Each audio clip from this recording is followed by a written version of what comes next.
Hello again everyone, Mary Rose here at Stitch Bliss Corner and it's the 12th of August 2018. I'd like to say hello if you're dropping by for the first time, welcome. I'd like to say hello to everyone who drops by regularly. It's always nice to know there are people who like to come along, just as I like to watch Flosstube myself. Now today I'm going to give a shout out to somebody who isn't a stitcher, but in a way she is a stitcher because she knits. But her channel is so interesting and she's so charismatic and such fun that I thought I'd just let you know about her. I've got the Joan Elliott competition results, which I shall do very shortly.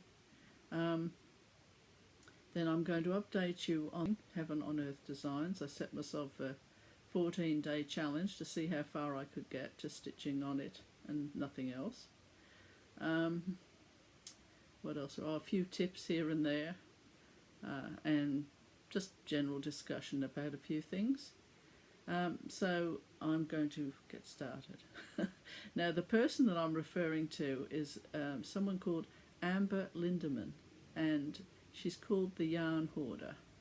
And I should imagine that there be those who crochet and knit, they would already know about this person. But she's just, you know, if you're having a down day and you're not happy about something, I think if you turn her on, it won't be long before you're feeling much better. She's got that way about her. She's very charismatic, and she throws in some stories about herself. She's married. She's got 2 teenage children. She is a prolific sock knitter. She's always knitting socks. She's always got something on the needles. She's got countless whips. And she even knits when she's walking along. If she goes along the beach or anything, she's got a bag with some knitting in it, and she knits as she walks. And she said if she goes to somewhere where it's dark, like a picture theatre, or you know, just in the car going along, driving at night with her husband, she can sit there knitting in the dark.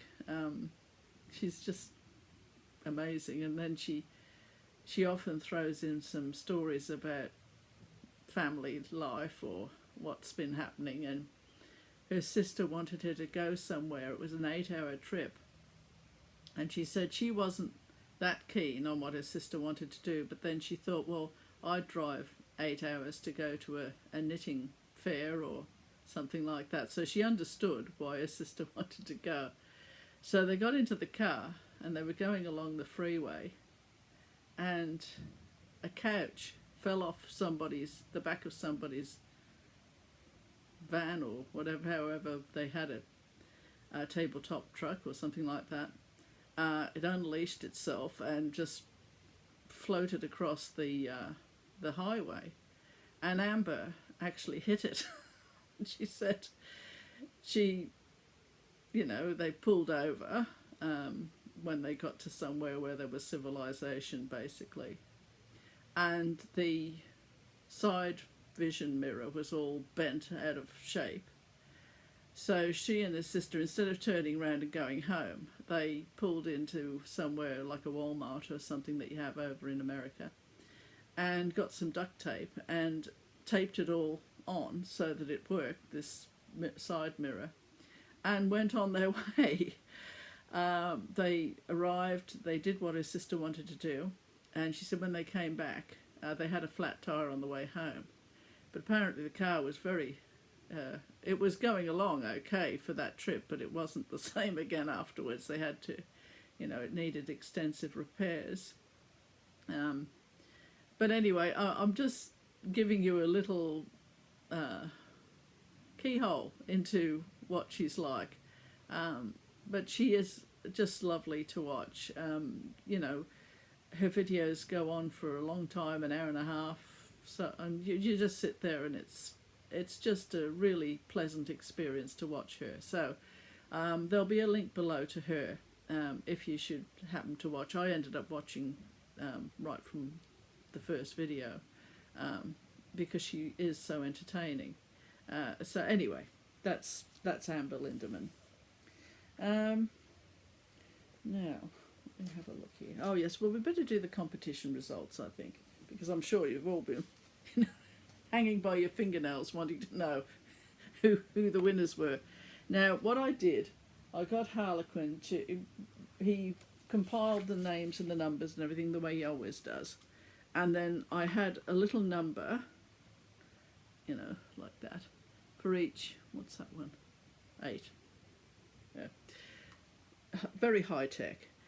Put them all into here, and for whatever number were entered into, there were 4 charts or out of magazines, and if there were 8 people, well, 8 numbers went in here from 1 to 8, and then Harlequin picked a number out for me, and he was pressed into service, and so he did that for me, and here are the winners. Now we have first up.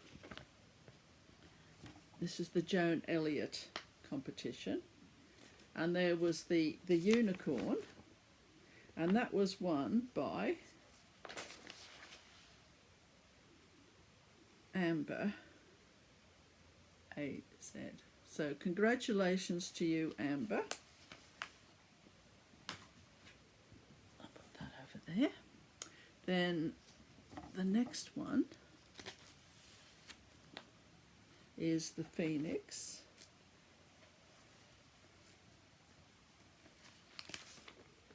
And that was won by Nolene Driscoll. So congratulations, Nolene. Then we have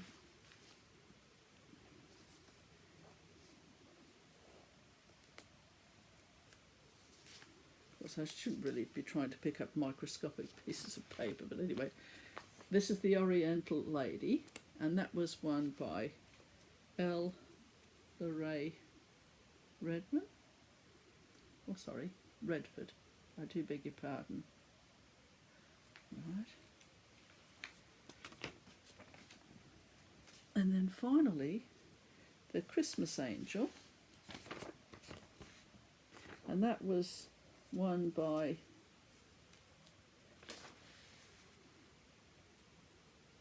Radiant 59. So congratulations to all those winners, and I will I will send you via the comments that you've won, and then if you contact me, if you go to my Stitch Bliss Corner, sorry, there's something in my eye. If you go to Stitch Bliss Corner and just go to the About page, you can get my email, and we'll go from there. But I'll get you to respond first, and then we can go from there. Well, very good. Now then, let's get on here.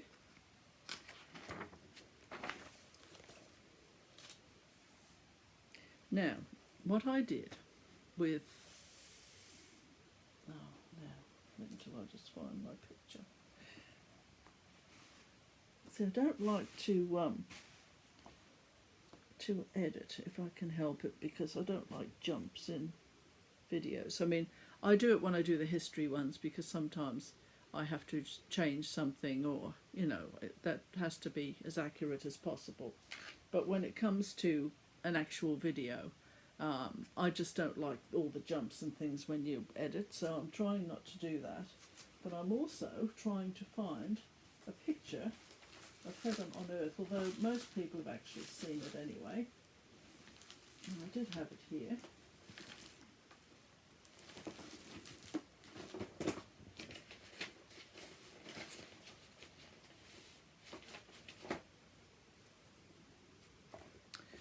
Oh, hold please. Back again. I had to edit that out. I mean, you don't want me, sit there for 5 minutes while I rat around looking for something. Right, here we are. Now, it's the Mystic Stitch Ink Heaven on Earth. not to be mistaken with a heaven and earth design. Although it is a large piece, it's Mystic Stitch. Okay, so anyway, I inadvertently fell into doing a vlog because I recorded each day. I'm trying to explain this without sounding too confusing. You all saw, anyone who has watched my videos saw me take the first stitch. Well, that was day one. And then what I did was I stitched for a day, and at the morning of the day after I would take a picture, and then I'd do that day's stitching, and the morning after I'd take a picture before I started again. So that's how I've done it anyway. So we're up to day 14. So Harlequin very kindly has put together, and I do thank him, put together my vlog, which won't take very long, just to show you the stages of the stitching. Because I did say that with this particular one, I was going to take you with me right the way through the journey. And that's what I intend to do. So if you can just go to the videos that I did of each day, and then I shall see you shortly. Okay? And there it is going in.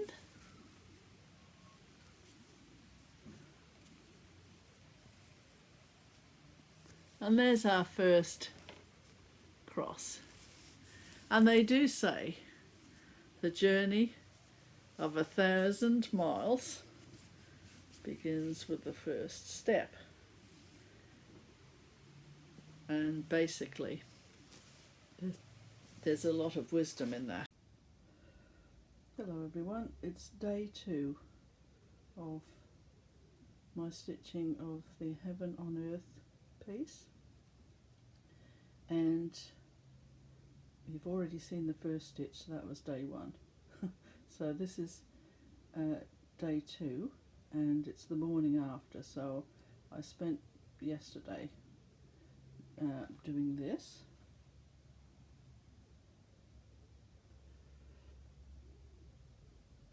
And I will catch up with you again tomorrow morning so you can see my progress for day 3. And this is day 3. And the area that I'm working on is around this area here.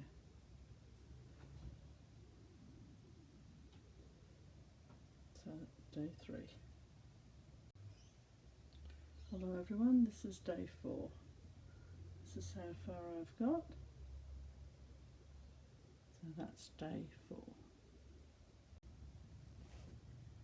This is day 5.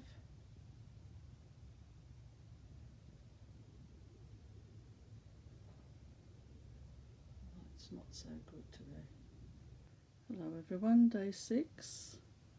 I'm just showing you the picture, and it's still in this area here.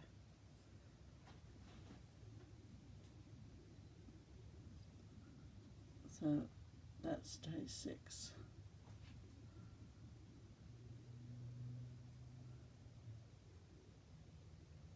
This is day 7, and it's starting to take some shape now. Day 7. This is day 8. Day 8. We are up to day 9. Day 9. And it is now day 10. That is my progress to day 10. We are now up to day 11, and I'm extending over this way now. So day 11. We are up to day 12. Day 12.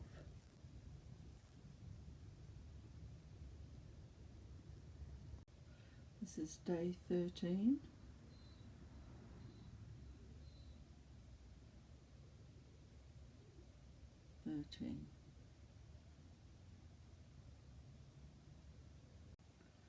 This is day 14. Day 14.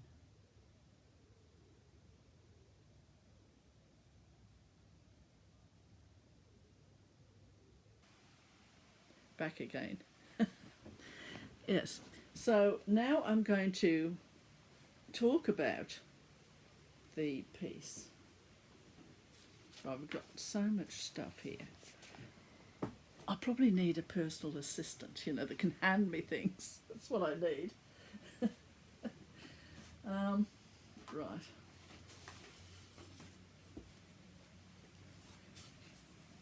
Now you've just seen it anyway, so it hasn't gone any further because that was this morning, the final one.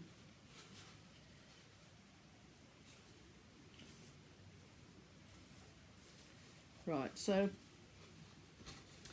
here we are. Now, you know how I laughingly was saying that I, you know, don't work from the huge chart. I put the chart together with any large piece. I always put the chart together like a great big road map. I stick it all together.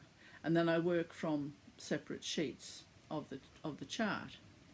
But in this case, although I was tongue-in-cheek when I, you know, as far as working off the big chart, I find that that's exactly what I am doing. Because in this particular piece, it doesn't have landmarks like if you're doing a scene with people in it or horses or animals or anything like that. It's very easy to keep track of where you are by what you're stitching. But with this piece, because it's mostly foliage, it's mostly the Wisterias and everything, it would be extremely easy to go wrong.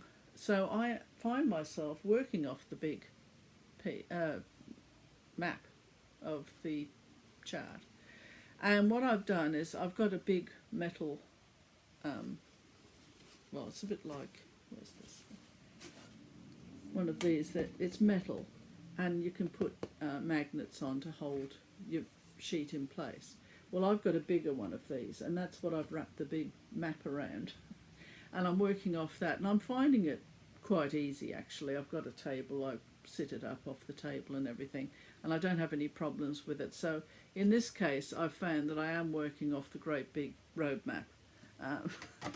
So anyway, to get back to what I was talking about. So here we are. Now here, if you just look there, that should be black 310, but I'm not using 310. I'm using 3371, which is the brown black. I don't really like using black in any stitching unless I have to. You know, I mean, if it's part of a garment and it's black, well, that's fair enough. But as far as nature goes, I really don't like black in a nature scene, so I have changed that. Now, you also notice here, I've got what I call scaffolding. So, can you see where I've got my grid lines there? I also, sometimes, if I'm getting a bit lost or if I want to reorientate myself with the design, I stitch over the top with white thread to outline my square of 100 stitches. And I find it's just a lot easier when there's a lot of confetti.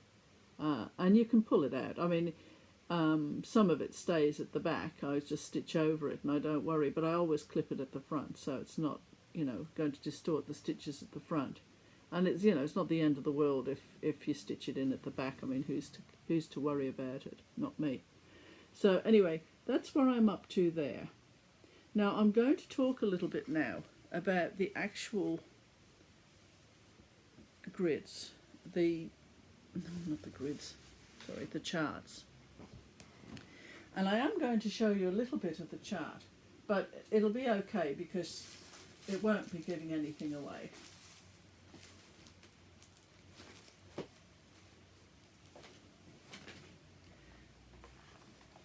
But it just might help a few people.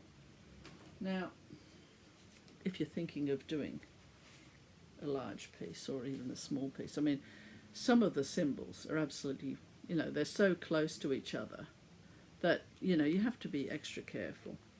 So, I'll just show you this. Nothing to do with stitching. That's toast art.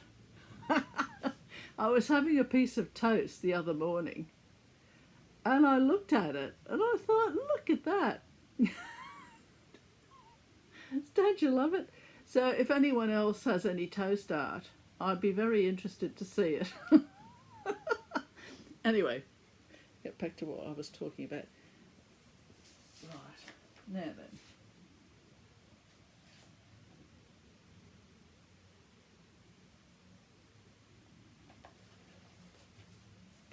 Now I'm just going to show you this part here. This is part of the chart. Now I've highlighted here the problem that you can have, and because this is quite small, I've put it on the iPad and I'm making it a bit bigger, so I'm just going to see if that works better to show you what I mean. It'd be very good if I got to the point eventually before you age another 5 years. Now, oh dang, I'm going to tick.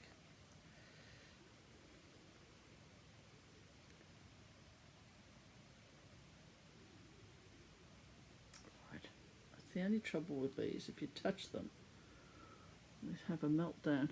Now, if you can see here, the chart has two V's. It has a little V and it has a big V. So you have to be really careful, if you're me anyway, and you want to be watching TV or do something while you're stitching, all these little problems need to be ironed out before you start your stitching. So what I do, if there's a symbol that is similar to another one, I colour it in my grids. So here, see, I've got a V there, the bigger one, and see there's another one there that I would colour in orange, and the green ones. So the little V's are a far cry from the big V's. And so that was just something that I thought I'd show you, a tip from me, that when I'm doing any kind of box, usually I go one box at a time with my stitching, and I will highlight some of the symbols in there to make it easier, because the number of times, I don't know about other people, but you can do a box of 100 stitches and think that you've done all the, for example here, you can think, oh, there's only one big V in there.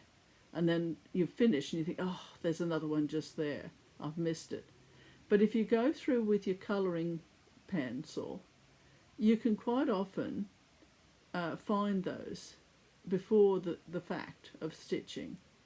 Now, so that's a tip that I have.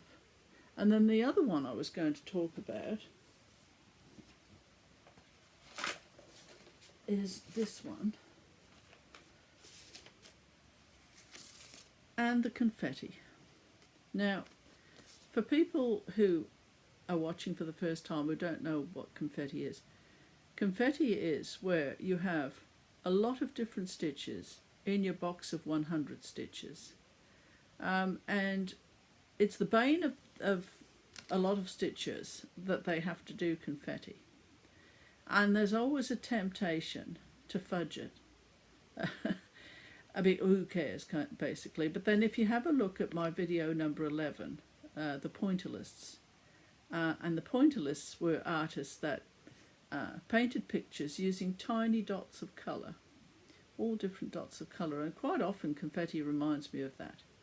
And they worked on the science of the eye, that the eye, even though they're all different dots of colour, when you look at it, the whole, the eye, mixes it all up to send it to the brain, the colour that you're supposed to see. And confetti is a lot like that, because these big designs, computers are the ones that do the grids and do the charts and everything, and they don't know what the life of a stitch is like, do they? I mean, a computer just gives you the closest image to what you're stitching in stitch form. You know, if it's a photograph or a painting, a computer is programmed to give you in stitches as close to that as possible. So the computer doesn't care, well, is unaware most likely at the moment. Anyway, who knows, in a few years they'll probably be telling you all sorts of things. But at the moment, it's impersonal. Nothing personal as far as it's concerned. It sees the colours and it pointer lists it into the little pixels, and that's what you get. So the ease or otherwise of the stitcher just doesn't come into it, is what I'm trying to say. Very long-winded. So here is a 100 box, just what I wanted to show you. And I've got that once again on my iPad.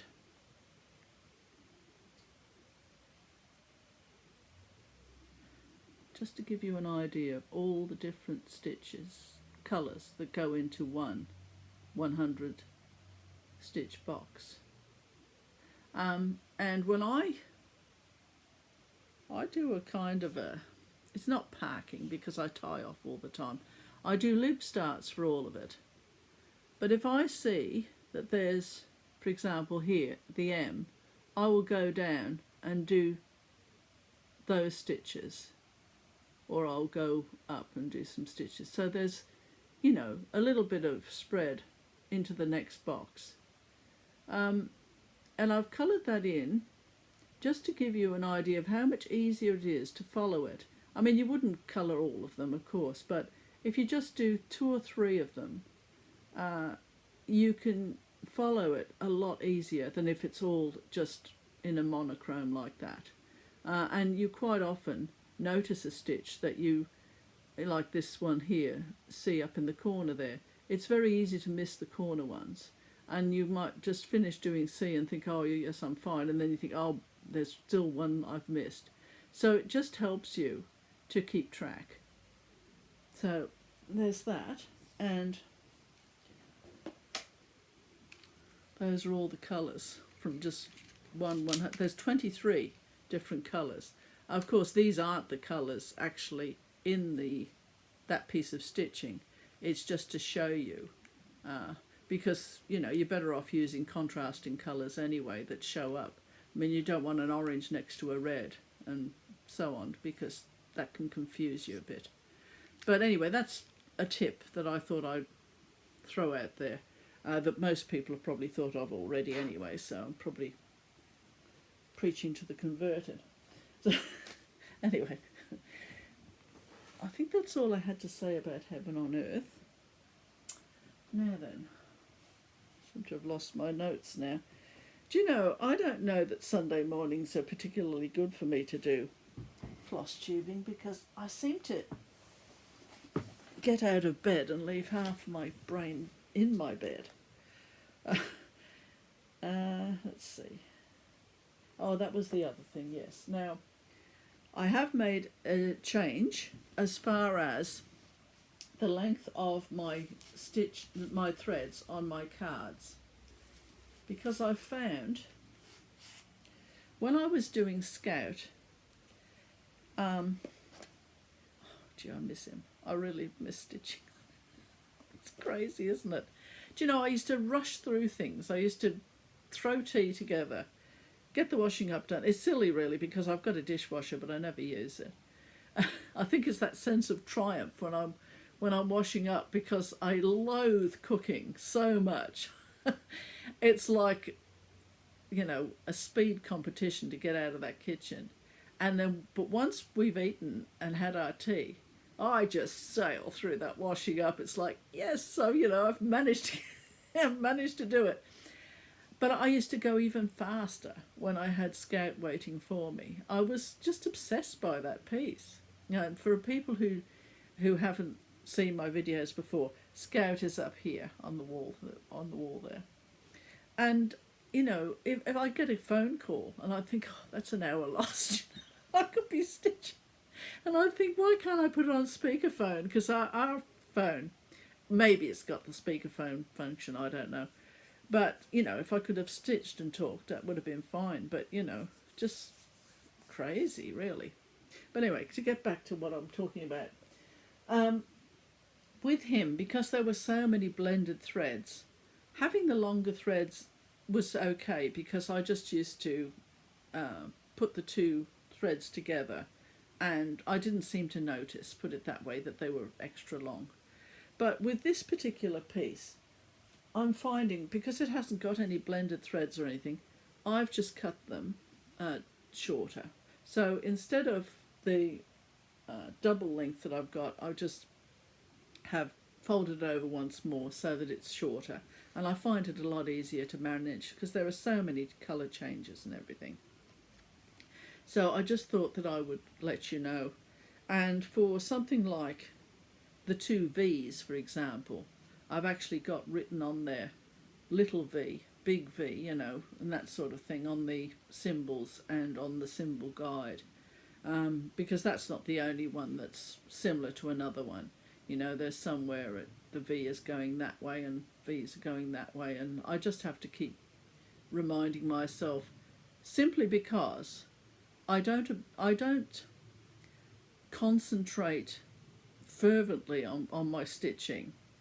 I don't like that. I like to enjoy what I'm doing. I like to be looking up and watching and seeing what Jani's doing or what Michelle Bendy's doing or whatever. So I don't want to be looking up, getting distracted, and then having to get back and fully concentrate again. That's not relaxation for me. So I like to smooth all my edges if I possibly can. So that's one of the changes I've made. So I'm just having a look here. Oh no. The other thing is, you don't need to work on a big piece, or a piece that's, in my view, or a piece that's, you know, as close to a photograph as possible, to evoke an emotion in the person looking at that picture. Now I've got a little one here just to give you an idea of what I mean.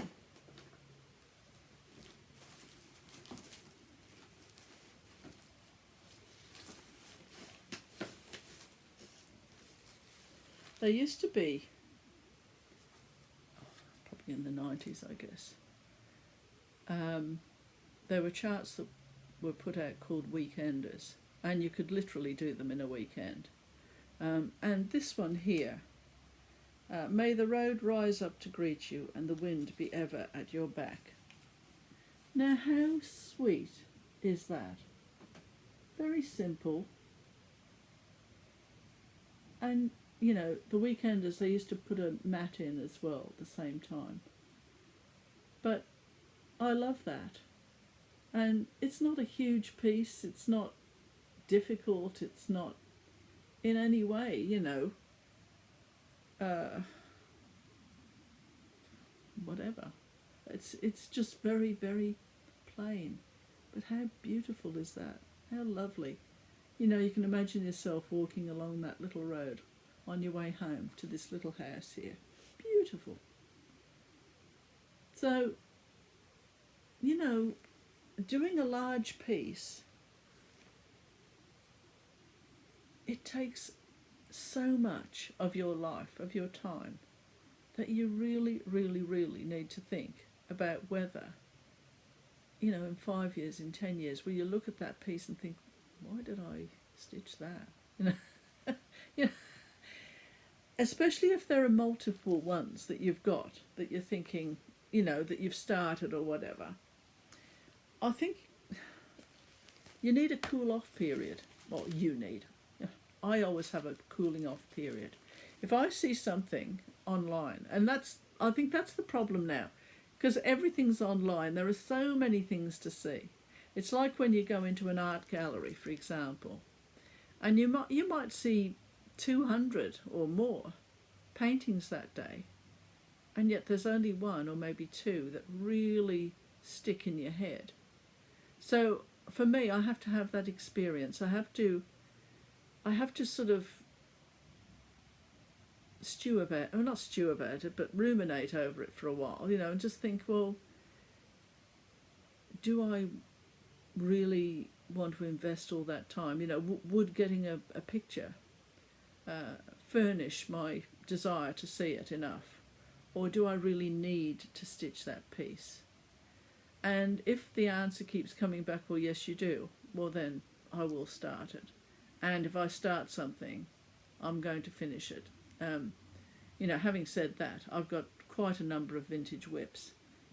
But I think part of that is because when they were started, it was a time when you didn't necessarily find exactly what you were looking for, but that was as close as you were going to get. So my heart wasn't really in a lot of those. It was mostly in there, but not like the ones I'm doing today. They have to be in there. Otherwise, it's not a case of what's the point, but it's a case of putting your creative hours where they really need to be.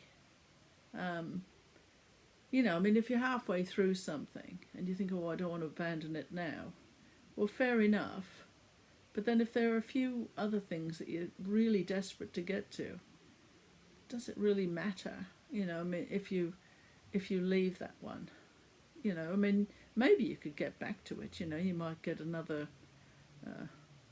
sudden burst of enthusiasm for it, for all you know, and then you'll be stitching with a different attitude towards it.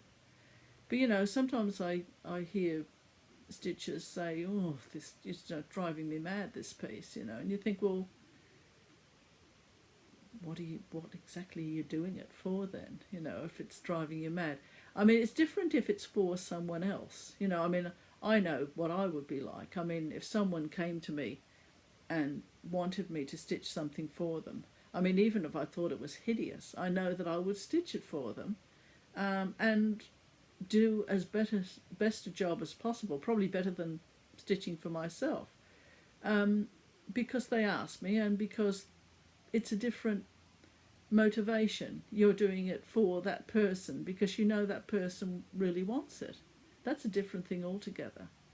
But if you're stitching for yourself, I think number one, it has to be something that you really do like to stitch on. Not something that gives you a racking, It's worse than a part-time job. You don't want that, surely. And, maybe the piece that you don't like, maybe it'll appeal to you later on. People say they've put frogging. Now, there's another thing too. They say they put their stitching in the naughty chair. And I think, well, is the stitching the one that should be in the naughty chair?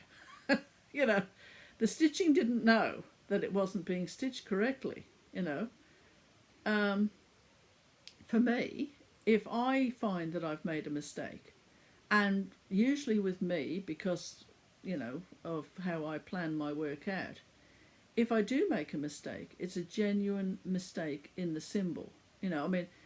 I know some charts do have errors. I'm not talking about those.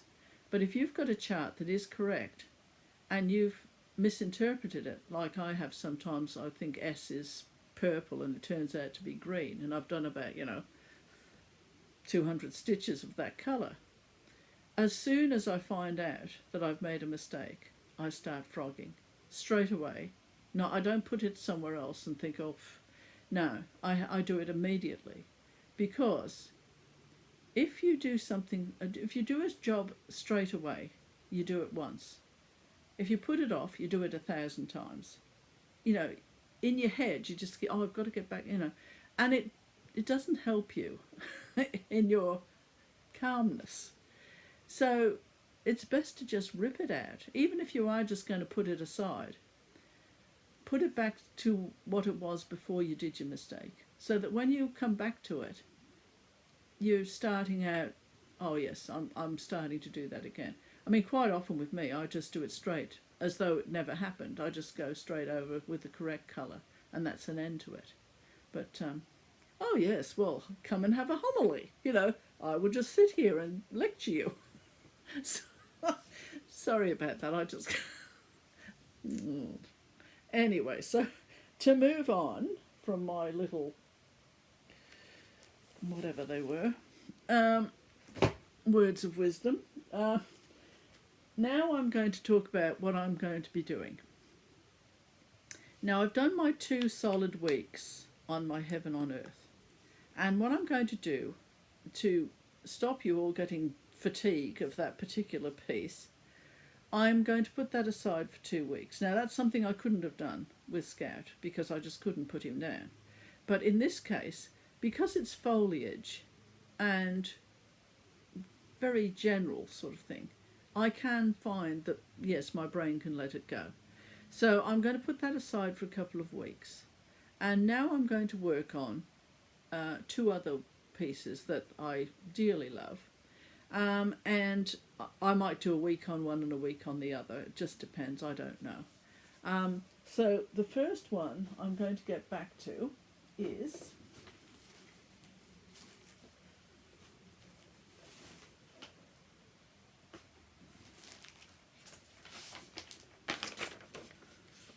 my Harlequin piece. I am really looking forward to getting back to this. Now, I'll show you where I'm up to with this piece. I'm working it on Hardanger. And as you can see, I am not very far with this piece. But nonetheless, I am going to give it a good shot this week or next week, depending on which one. So there's that one. And then the other one I'm going to be doing is, so I've got a pile here of different ones I'm going to show you in a minute. The Dragons of Sumatra. Kelly Bell in her latest video has shown that she's been doing a bit more work on hers, and hers to me is just magic. It really is magic. I love it. And so she's further than me, but she hasn't. It's sort of like a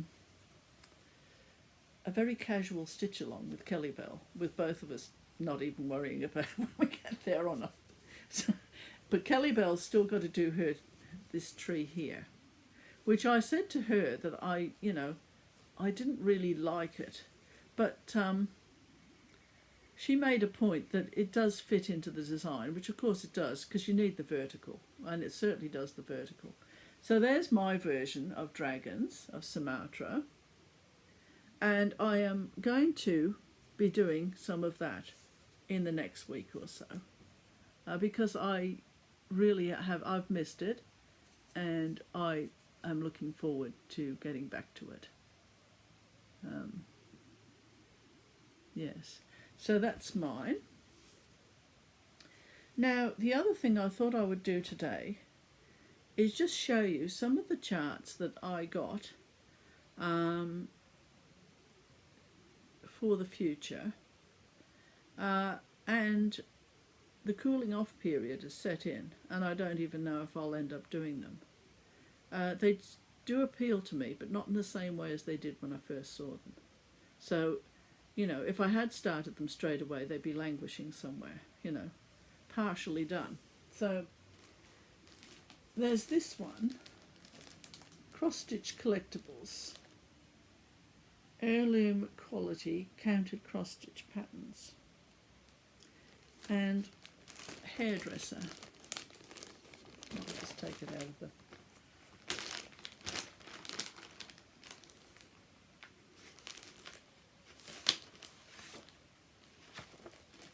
Now, I do like pretty much all things Japan, and it may well be that I will get back to it, but I just don't know. So there's that one.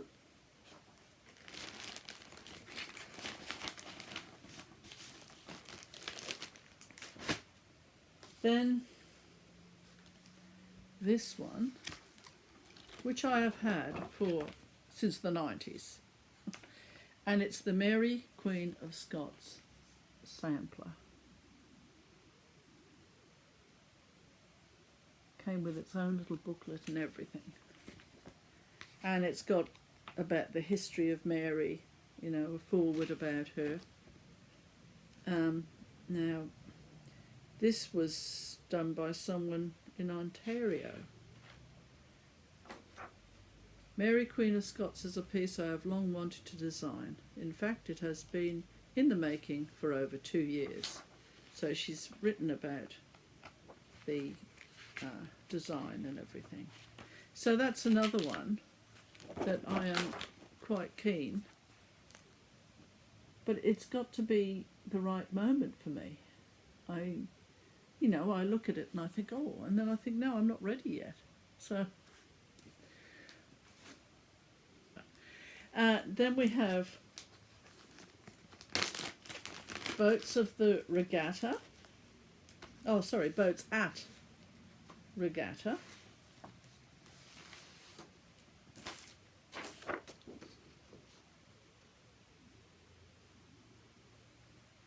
There's something about that.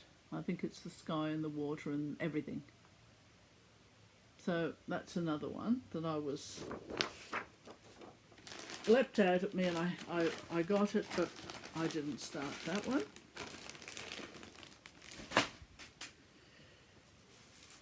Then of course there's this one. Oh, I got two stuck together there. Degas, the Master Series. See, I think a lot of these too were before you could, do your own computer images. Degas, Dancers in Blue.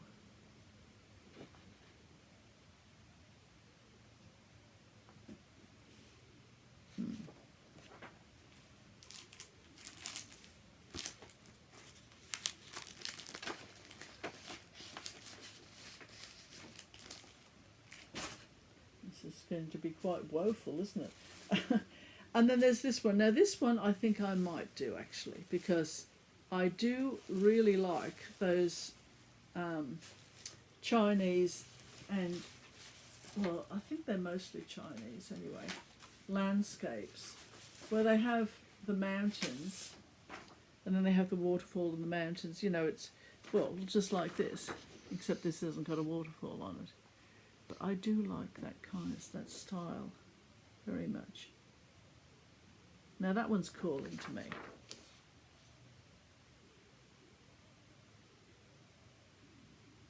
Yeah, so anyway, that's another one.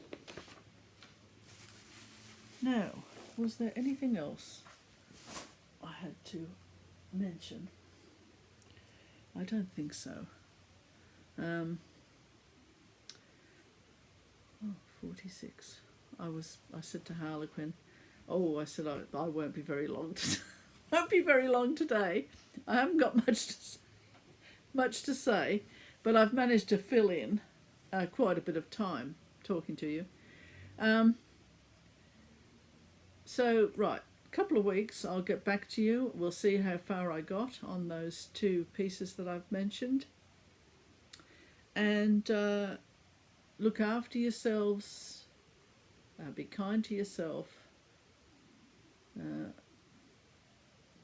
try not to stress about things. I mean, I was saying to Harlequin, now here's an example. I said, when you're a woman, you're never off duty. You've always got something that's got to be done. A man, if he's a husband, generally speaking, he can more or less do what he feels like. Maybe that's partly due to, the female you don't want to be married to a wimp, do you? I mean, you want a man to be married to. Um, and somehow or other, you do things for them with a glad heart. But then I think the problem with that, and you do lots of things with a glad heart for your husband, for your children, for your siblings, but it takes it out of you to do that. And because of the nature of the beast, because you're the person that usually does everything around the house, there's never a day where you're not having to do something. And even if you love doing it, people say, oh, I love my job. But a job, 24 hours a day, year after year after year, can be quite stressing, and it can be exhausting. So, if you feel, oh, I'm not happy today, or I'm run down, or I'm feeling, a bit down today, don't be surprised that you feel down. I mean, that's perfectly normal to feel that way. I mean, you'd have to have rocks in your head, wouldn't you, to be doing a job for years and years and not have a down day. Of course you can have a down day. I mean, I'm not saying it isn't rewarding. I think in many ways it is rewarding, doing things around the house and, cooking and people enjoying your food and, I've mentioned before how I loathe cooking. But that doesn't mean that when we all sit down to a meal, I don't get a certain amount of happiness sitting, we usually have a look and see what's on the internet, a few of our favourite people that we watch, and they update their daily lives. And it's quite pleasant. But, forgive yourself if you feel that way. If a certain amount of understanding should be forwarded to you. But often it's people aren't... It's a bit like walk a mile in my shoes. If someone can't really be in your shoes, they can't fully comprehend what is going on, what you're thinking and what problems you're having with something. And in some ways it's almost unfair to expect them to know what's going on, because they don't really get it, because they're not in that position. And there is no answer to this, by the way.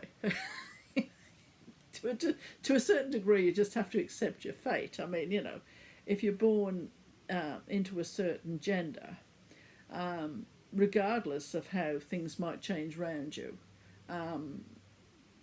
things just tend to, stay largely how they are. I mean, you can fiddle around with the edges, but that's what I've come to accept in some ways, because, put it this way, I'm coming to the end now, thank goodness. There is a saying that it may take a lifetime to win someone's mind by persuasion, but that's quicker than you'll do it by force. In other words, it doesn't matter how many laws are enacted to change certain behaviours.